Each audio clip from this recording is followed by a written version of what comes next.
hay un eco que está sucediendo en general con la pintura virreinal, ¿no?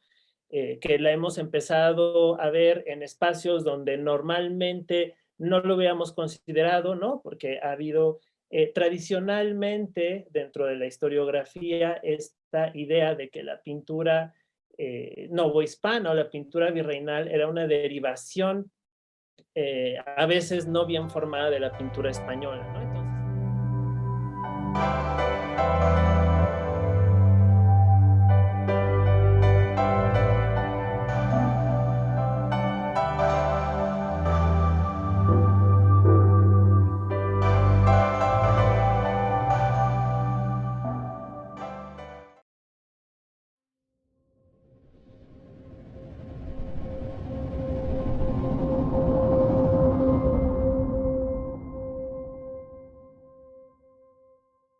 Hola, ¿qué tal amigos de la Jornada de Oriente? Soy Paula Carrizosa, reportera en la sección de Cultura de este diario. Hoy, como cada viernes, abrimos un espacio para platicar con los hacedores, pensadores, con los personajes que integran este amplio renglón al que llamamos cultura. Recientemente, obra del pintor poblano José Joaquín Magón, activo de 1742 a 1763 y considerado el mayor artista del siglo XVIII, fue vendida en España en un precio récord y comprada por el Museo de América en Madrid. Para el historiador del arte Alejandro Andrade Campos, lo sucedido significa mucho en la reivindicación de la obra del pintor y de la pintura poblana. El autor del libro El pincel de Elías, José Joaquín Magón y la Orden de Nuestra Señora del Carmen, ha revisado y dado una nueva mirada al arte del siglo XVIII, una etapa menospreciada por los estudiosos, quienes la han considerado inferior respecto al siglo XVII. Magón, según sus propios estudios, se configuró como el máximo pintor poblano de su época, gracias a su novedosa interpretación del gusto local, mezclado con las novedades pictóricas que en ese momento se gestaban en la Ciudad de México. Asimismo, fue el pintor oficial del obispo Domingo Pantaleón Álvarez de Abreu, tras hacer un exvoto de agradecimiento a la Virgen por curarlo de un mal que él padecía. El pintor hizo también encargos y retratos que lo llevaron a la Orden del Carmen para convertirse en el pintor selecto de esta orden en Puebla. Pues me da mucho gusto reunirme este día en este espacio virtual con Alejandro Andrade, quien desde hace tiempo persigue la sombra y la pista y la labor de este pintor. Así que Alejandro, un poco antes de iniciar con esta grabación, ya me decías sobre lo que significa el que sobre este pintor haya sucedido este cúmulo de acontecimientos. ¿Qué pasa con la obra de un pintor del siglo XVIII cuando es revalorada de esta forma?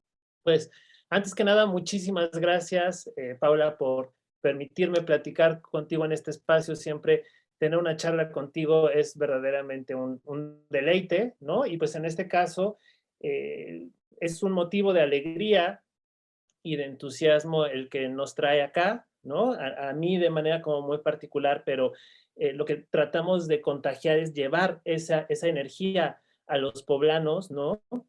Y mencionándoles que pues efectivamente hay un eco que está sucediendo en general con la pintura virreinal, ¿no? Que la hemos empezado a ver en espacios donde normalmente no lo habíamos considerado, ¿no? Porque ha habido tradicionalmente dentro de la historiografía esta idea de que la pintura novohispana o la pintura virreinal era una derivación a veces no bien formada de la pintura española, ¿no? Entonces se le veía como un fenómeno artístico periférico y no realmente como una tradición propia que aportó muchísimo y que tuvo un gran impacto, ¿no? Labores de especialistas como Paula Mus, como Rogelio Ruiz Gomar, como Jaime Cuadriello, como Pablo Amador, han logrado que se vaya reivindicando toda esta cuestión del arte y de la pintura en la época novohispana, pero pues esto ha empezado a rebotar en varios espacios, ¿no? Hemos visto cómo la pintura novohispana ha llegado al Met, al ACMA, actualmente al Prado, con una exposición que se llama Tornaviaje, ¿no? Y dentro de este impacto estamos empezando a resonar nosotros. Y esto me parece como muy importante destacarlo, porque cuando hablamos de pintura novohispana, la construcción también historiográfica que normalmente se ha dado ha tenido un corte muy centralista. ¿Qué es esto? ¿No? Que cada vez que se habla de la pintura novohispana, ¿no? Que tenemos que entender que era un territorio enorme, generalmente todo lo que se escribe de los pintores que estaban en la Ciudad de México, en la metrópoli. Entonces oímos mucho de José de Ibarra, de Miguel Cabrera, de Cristóbal de Villalpando y de todos estos grandes artistas. Pero cuando se hacen esos discursos, parece que las otras partes que conformaban la Nueva España éramos simplemente unos receptores o unos agentes pasivos que íbamos consumiendo obras y que no producíamos nosotros otras formas de pintar, ¿no? Y eso ha sido algo totalmente erróneo. Hay tradiciones regionales, ¿no? Dentro de las cuales siempre la más notoria ha sido la poblana, ¿no? O sea, Puebla tiene esta fama de ser la segunda tradición pictórica, artística de la Nueva España, ¿no? Donde desarrollamos nosotros un lenguaje plástico propio en el siglo XVII y que en el siglo XVIII seguimos manteniendo como una personalidad que hasta la fecha permite a los especialistas que más o menos con una visión, ¿no? General puedan decir, esto es una pintura poblana, esto es una pintura de la Ciudad de México, ¿no?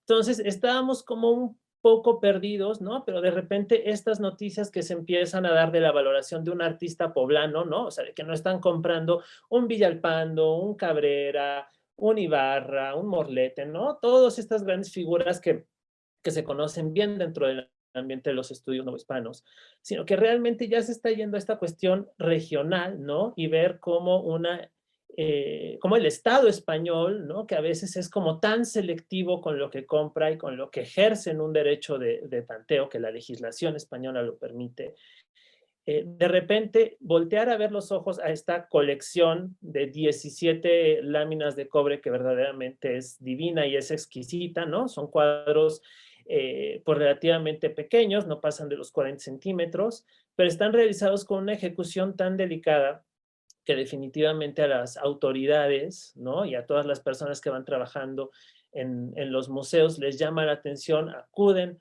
al Estado español y pues ahí es donde se logra esta compra que verdaderamente es una compra histórica, no solamente porque se están haciendo de obra de un artista virreinal poblano, sino el precio que está alcanzando, ¿no? Que si bien no es una cuestión de irnos directamente a mercado. El mercado sí es una reacción de la estima que se está teniendo sobre ciertos artistas o sobre ciertas manifestaciones, ¿no? Artísticas. Entonces, en este caso, tenemos que fue comprada por 186,000 euros, que equivale a más de 4 millones de pesos, lo cual también nos está mostrando que es una revaloración que va impactando en el tema del mercado y pues obviamente el tema del mercado vuelve a rebotar en la cuestión del interés histórico, etcétera, etcétera, en los estudios, en hacer exposiciones, etcétera, etcétera. Entonces, creo que sí es algo muy importante mencionar que se está adquiriendo obra poblana y de un artista que verdaderamente pasó durante muchísimo tiempo en la oscuridad, ¿no? Se había hablado un poco de él, medio se había mencionado su calidad, pero que poco a poco se ha ido revalorando más y que creo yo debe de ser orgullo para todos los poblanos, ¿no? Muchas veces estamos pensando que el arte es un fenómeno extranjero, ¿no? Y pensamos en Da Vinci, y pensamos en Miguel Ángel, y pensamos como en todas estas eh, manifestaciones hegemónicas, canónicas, ¿no? Y no volteamos a ver que verdaderamente nosotros tenemos estas grandes figuras y estas grandes obras que podemos impulsar, que podemos enorgullecernos y que podemos disfrutar estéticamente y que no tenemos que viajar a otras partes del mundo, simplemente podemos ir a nuestro centro histórico, podemos ir a las poblaciones dentro del estado y dejarnos deleitar con las obras de estos artistas y específicamente en este caso con la obra de José Joaquín Magón. Ahora que hablas de manera tan entusiasta sobre lo que pasó con la adquisición de estos cobres por este Museo Español, dijiste verbos claves, ¿no? Resonar, encontrar, que me llevan a pensar en las vibraciones y los ecos que pudiera tener un hecho como este. Pero tú estás en el mundo provienes del mundo de la academia, eres historiador formado en la UAP con una maestría y posgrados en investigaciones, en el Instituto de Investigaciones Estéticas de la UNAM como historiador del arte. Pero pasa muchas veces que así como en otros ámbitos, ciertas informaciones, ciertos gustos, ciertos conocimientos suelen quedarse en sus esferas, digamos, naturales en las que se mueven y se distribuyen. ¿Cómo hacerle, Alejandro, cómo describir de inicio a este pintor? ¿Cuáles son los adjetivos o cómo describirlo de inicio para el ciudadano común, ahora que dices de acercarse de una manera también más natural a su obra? ¿Cómo describir a Magón?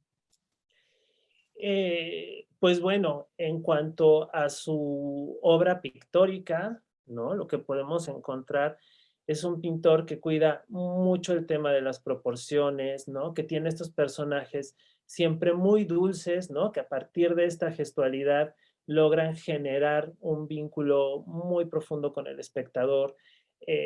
Esta cuestión de las coloraciones muy cálidas, una pincelada muy cuidada y en general composiciones, ¿no? Como hablando de esta cuestión del acomodo de los personajes, que no solamente son armónicas, sino que también tienen una gran cantidad de significados, ¿no? Tenemos que entender que él también se inscribe dentro de la pintura del siglo XVIII, que es una pintura que está logrando hacer mucha empatía, ya no es esta pintura que a veces era como muy colosal o como muy distante, ¿no? Sino que ya de verdad se está humanizando mucho más a los personajes y eso está generando una empatía en el espectador que entonces las figuras sagradas no las percibe con una distancia, ¿no? Sino que realmente las está viendo como inclusive en ciertos sucesos o en ciertas cuestiones de la vida diaria y eso permite identificarse con ellos, ¿no? Y creo que eso es un poco lo que logra la pintura de Magón, ¿no? Que a veces ¿no? Por el tema como religioso, se le trata como de huir un poco, ¿no? O se piensa que solamente son objetos de culto, pero cuando trascendemos esa mirada y podemos conectar simplemente con las emociones que está transmitiendo, con las sensaciones de comodidad, de alegría, o a veces también de tristeza, dependiendo de los temas que se estén representando, pues encontramos que es un lenguaje muy universal, ¿no? Es un lenguaje que al final, como te decía, conecta a través de las emociones, ¿no? O sea, si bien el arte tiene todo un contenido y todo un concepto, ¿no? La forma en la que nosotros le creemos es a través de las emociones, ¿no? O sea, el arte siempre es un poco manipulador en esa cuestión, ¿no? Y si no logras conectar emocionalmente con él, no le crees. En este caso, creo que Magón sí logra conectar con las emociones a través de su pincelada, de sus rostros muy afables, de todos los juegos de miradas y de composición que hay, y que definitivamente todavía en pleno siglo XXI, más allá del credo y de las cuestiones religiosas, puede hablarnos, puede tocar estas fibras sensibles, ¿no? Si nosotros también como que aprendemos a verlo con esos ojos y creo que eso también es fundamental comunicarlo, porque definitivamente, como lo comentabas, es cierto, ¿no? O sea, a veces como que toda esta información se va quedando entre los académicos, los especialistas, y no llega a quienes verdaderamente lo pueden disfrutar o deben de disfrutar, ¿no? Que somos en general todos los poblanos, los mexicanos, ¿no? Todos los que nos acercamos eh, a un espacio con ganas de deleitar nuestra mirada. Y sí, definitivamente creo que tiene que ser un esfuerzo entre académicos, instituciones, ¿no? Medios de comunicación, definitivamente, para que entonces se pueda transmitir eso, ¿no? Y poco a poco podamos irnos apropiando de estos personajes que configuran nuestra historia y que configuran nuestra visualidad del día a día. Oye, pero también cuando me contabas la noticia, me vino a la mente esta idea de la validez o la validación que el hecho puede tener sobre un asunto, si ponemos en juego lo español con lo novohispano, sobre todo en el marco de un año donde se está repensando asuntos como la descolonización, como el separarse un poco de esta historia sabida y apostar por mirar hacia otros caminos de la historia. Entonces, ¿cómo tomar esta noticia desde ese punto de vista, Alejandro? ¿No? Que seguimos entonces necesariamente siendo validados por una cultura que ocupó nuestro país en el mismo tiempo en que Magón produjo su obra. Claro. En ese sentido, ¿no? O sea, creo que partiendo específicamente como de los problemas históricos para ya irnos de una manera más abierta a este caso en específico, ¿no? O sea, creo yo que muchas veces como mexicanos hemos decidido casarnos con una o con otra parte de nuestra historia, ¿no? Y no ver la multiculturalidad, que es lo que nos da riqueza, ¿no? Y lo que verdaderamente nos puede hacer distinguirnos, ¿no? Y tener una identidad propia. En ese sentido, ¿no? Pues definitivamente hay una raíz en las culturas prehispánicas, pero creo que tenemos que dejar de estar peleados con ese otro pasado, que digo, más allá de que efectivamente hubo una conquista cruenta, sangrienta, como las que en esa época se daban, tenemos que ver que más allá hubo otros 300 años que culturalmente nos definieron como somos ahora. Entonces, a mí me llama la atención, por ejemplo, inclusive en el tema particular de poblano, ¿no? Ser poblano, ¿no? O sea, como decir, ay, malditos españoles, maldita época virreinal, ¿no? Que nos trajo puras desgracias, pero pues yo digo, ¿qué poblano no se enorgullece de su catedral? ¿No? Y entonces ahí es como, es que al final de cuentas esa es nuestra identidad, ¿no? Y si hablamos específicamente de la ciudad de Puebla, ¿no? Donde nuestro pasado prehispánico es como muy limitado, ¿no? Y tenemos por ahí algunos vestigios que se han encontrado. Pues lo cierto es que nuestra herencia más fuerte en ese sentido es la virreinal, ¿no? Y que saber que apropiarnos de este pasado tampoco hace que legitimemos la violencia que sucedió en el periodo de historia de la conquista, ¿no? Es parte de asimilar y decir, soy parte, ¿no? Nosotros somos parte de todo este devenir en el tiempo, ¿no? Y en el caso específico, ¿no? De la cuestión de las obras de Magón vendidas en España, ¿no? O sea, que definitivamente la idea eh, no es como en esta cosa como de colonización, ¿no? Sino que es en un tema como mucho más pragmático, ¿no? Que muchas veces es como decir, mira, o sea, están viendo lo tuyo, ¿no? ¿Por qué tú no estás viendo? No es como decir, yo le voy a dar valor porque el otro le está dando valor, sino que es decir, o sea, acá hay un punto que en otro lado lo están notando, dependientemente de si sea España, Estados Unidos, y que nosotros tenemos que poner en relieve, no porque él lo ponga en relieve, ¿no? Sino porque a veces estas acciones van teniendo un eco en nosotros y decimos, o sea, tenemos que empezar a rescatar a estos personajes que son los que nos van dando una identidad y una singularidad en el mundo del arte, ¿no? Y creo que eso pasa con muchísimas figuras que tenemos, ¿no? O sea, no solamente con Magón, en la época virreinal pues también tenemos a Cendejas, tenemos a José Agustín Arrieta, que yo creo que es el artista más reconocido de la historia del arte poblano, pero tenemos que empezar como a asimilarnos y apropiarnos verdaderamente de ellos, ¿no? Y creo que a veces estas campanitas que oímos del exterior pueden servir para llamar la atención y para decir qué estamos haciendo y vamos a promover y como te digo, apropiarnos de estos personajes.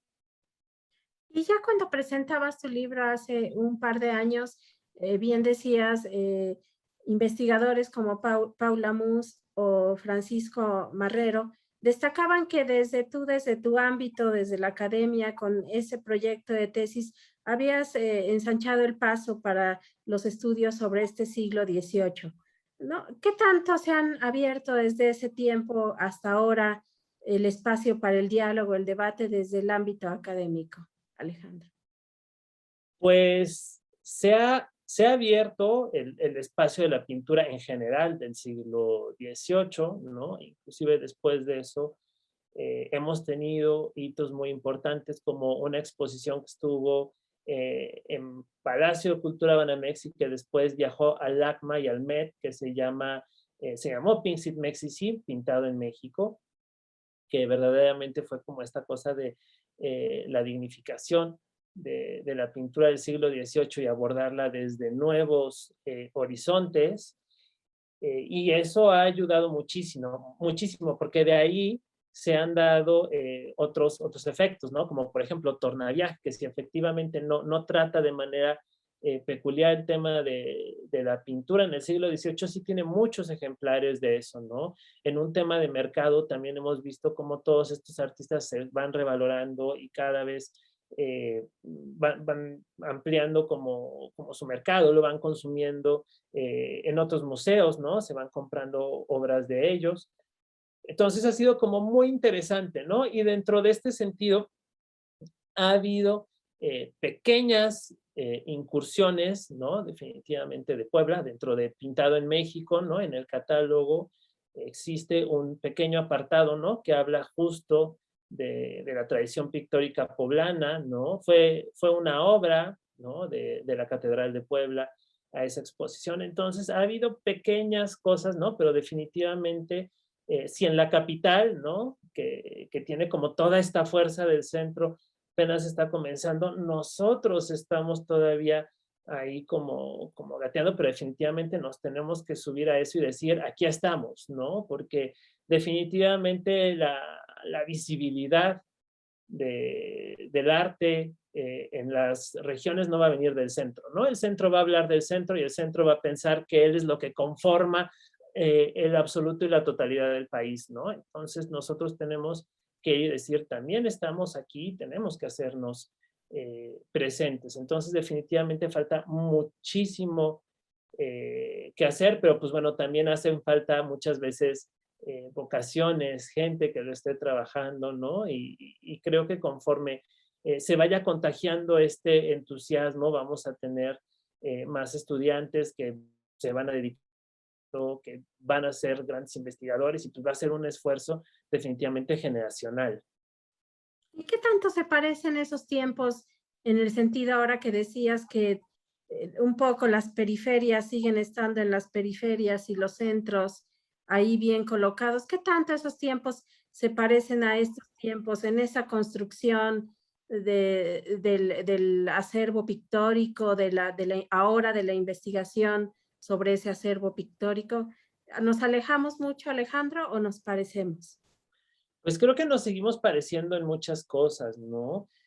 Con la diferencia de que, o sea, si bien el centro del virreinato siempre fue la Imperial Ciudad de México, ¿no? El centro de la corte, Puebla fue un gran centro también, ¿no? O sea, como te comentaba, era la segunda tradición artística, fue la ciudad más importante del virreinato durante muchísimo tiempo, tuvo un poderío económico y cultural impresionante, ¿no? Que eso hizo que en otros lados del mundo se le llamara la Toledo de las Indias, ¿no?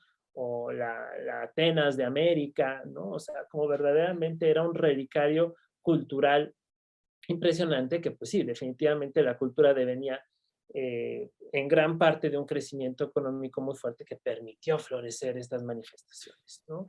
Entonces, Puebla era un gran centro, era un centro artístico que distribuía mayoritariamente pintura al obispado de Puebla, que también tenemos que entender que el obispado era durante un gran tiempo el más rico de América, ¿no? Inclusive sus canónigos, ¿no? Los canónigos de la catedral, que eran los que ayudaban al gobierno de todo el obispado, eran los que más ganaban, ¿no? Inclusive ganando más que los del Arzobispado de México y los del Arzobispado de Lima, que eran las cabeceras donde estaba concentrada la corte virreinal, ¿no? Y esto era porque eran territorios riquísimos en cuestiones de agricultura, de comercio, ¿no? Y que pues obviamente llegaba de costa a costa, que es lo que siempre hemos oído, ¿no? Como llegaba de Veracruz a Guerrero, y pues obviamente esto generaba territorios muy amplios y muy ricos, y la producción pictórica de la ciudad de Puebla, que como te digo, era ese centro del obispado, pues definitivamente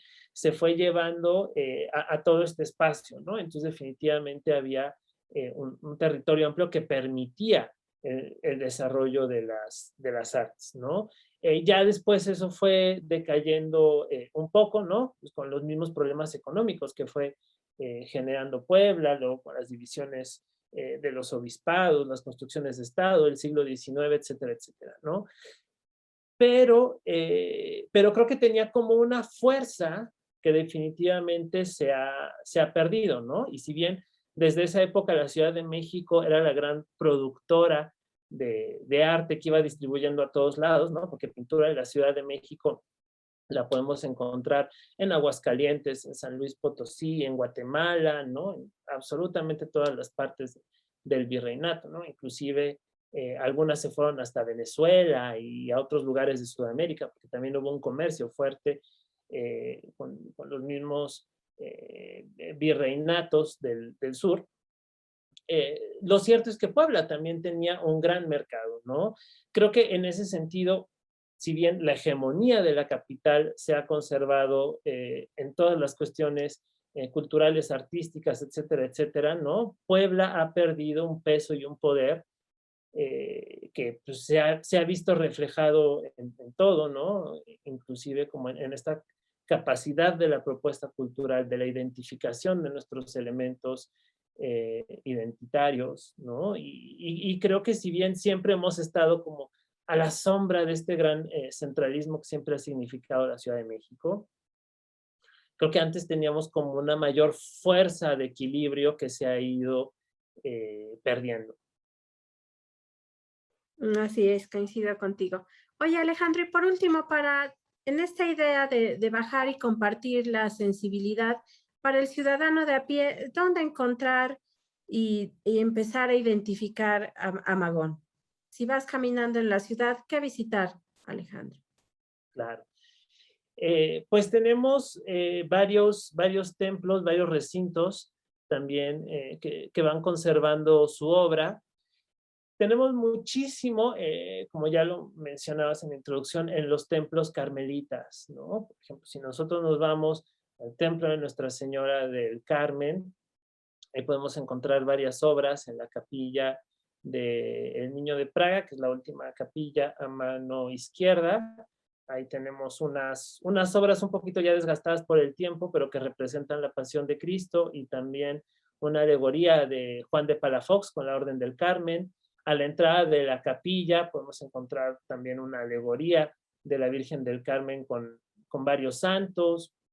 Si de repente también nos queremos mover al Templo de la Soledad, hay otro fragmento de cuadro que tiene toda la firma de Magón, ¿no? Y que está arriba de un confesionario en uno de los retablos barrocos, al fondo a la izquierda. Tenemos el templo de Santa Teresa, ¿no? En donde hay un gran cuadro de medio punto que también es bellísimo, donde está representada la Virgen con el obispo y con las monjas.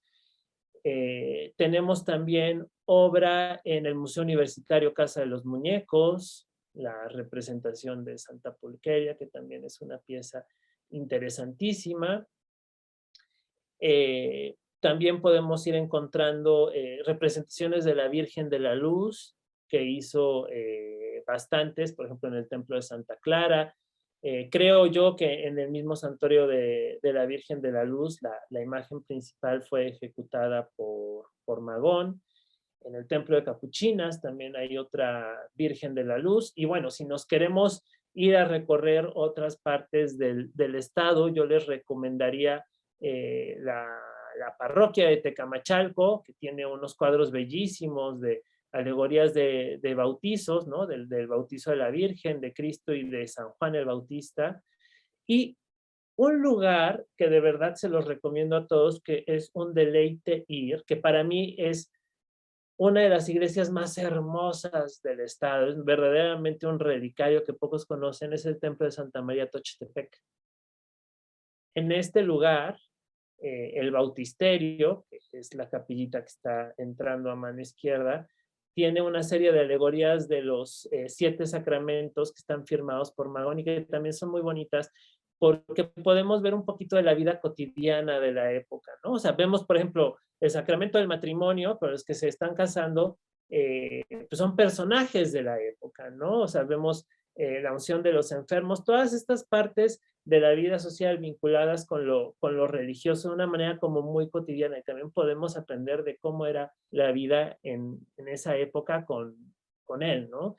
Y también en ese sentido, bueno, hay otras obras que pues desgraciadamente no podemos ver pues por los temas de restauración de los inmuebles que los albergan, tal es el caso del Templo de la Merced en Atlixco, que no se ha podido restaurar desde el sismo del 2017, pero que ahí conserva una pieza fundamental y hermosa, que es el patrocinio de Nuestra Señora de la Merced, donde se puede ver una representación del amplio mosaico cultural que había en Atlixco, pero en la cual aparte Magón se autorretrató observando su composición y es muy bonito porque se autorretrata tal cual con la tez negra propia del mulato que era Magón, ¿no? Aparte ahí es necesario mencionar ya que hemos estado hablando como de la visibilización eh, de otras etnias y de todo esto en la historia del arte, ¿no? Decir que Magón era un pintor mulato,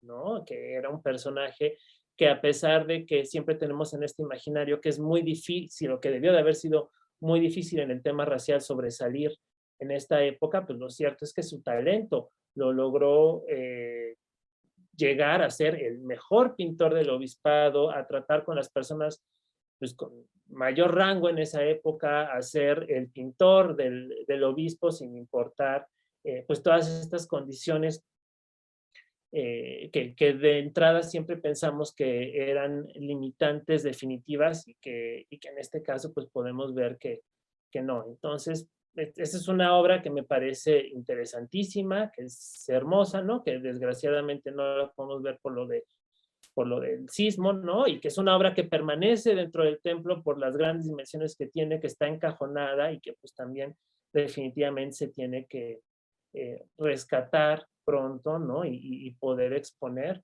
que de verdad es una pieza excepcional. Y ya por último, para cerrar, compártenos cuáles han sido tus últimos hallazgos sobre este personaje. Sobre todo en la idea que seguramente alguien querrá buscar el libro El pincel de Elías, José Joaquín Magón y la Orden de Nuestra Señora del Carmen. ¿Qué tanto ha sido rebasado este volumen que publicaste?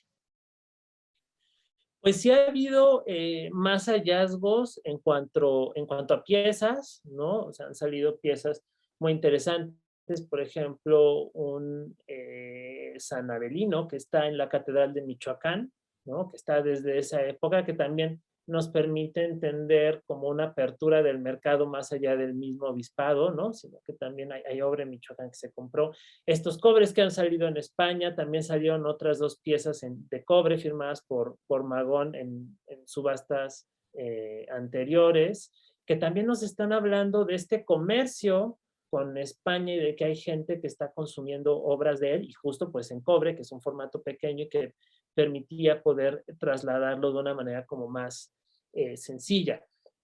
En otras cosas como de estudios, creo yo que las últimas cosas que me han resonado mucho y que he querido como regresar a ellas es que se había dicho en algún momento que Magón había ido a Ciudad de México, ¿no? Y que a lo mejor ahí había pasado como sus últimos días, ¿no? Yo siempre lo tuve como con muchas reservas, principalmente porque la documentación que se encontró de don José Joaquín Magón era en realidad su hijo, no era propiamente él, pero hay unos grandes lienzos en el templo de San Fernando, están enmarcando una de las puertas laterales y son varias alegorías franciscanas y también otro cuadro enorme con temas de la Inmaculada Concepción que tienen todo el estilo de Magón y que por sus dimensiones y por la adaptación que tienen a la arquitectura definitivamente hacen pensar que el pintor estuvo en el espacio, que no fue como algo que mandara,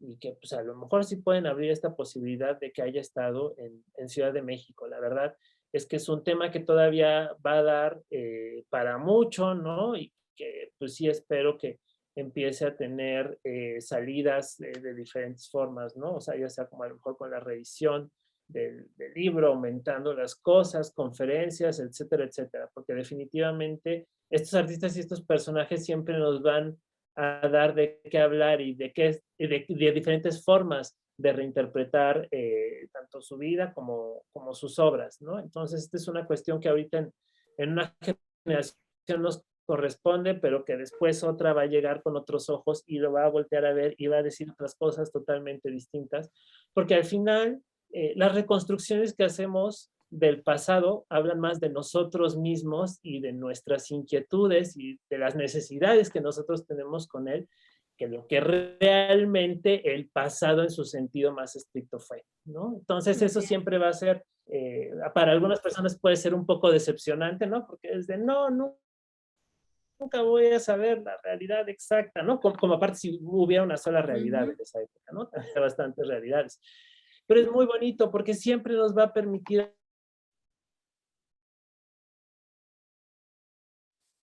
creo que es algo delicioso y creo que son temas a agotar, ¿no? Y que siempre nos podemos regresar a observarlos con ojos renovados, frescos y con Así es. entusiasmo, ¿no? Pero pues para eso es necesario contagiar ese entusiasmo y que se sepa y que se mantenga viva la huella de estos personajes.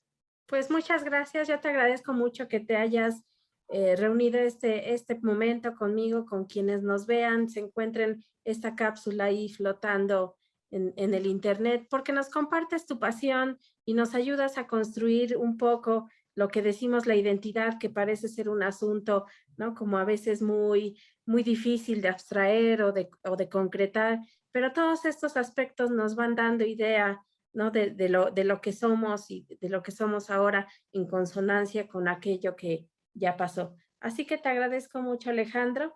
Espero seguir en contacto contigo y ver pronto otra de tus publicaciones.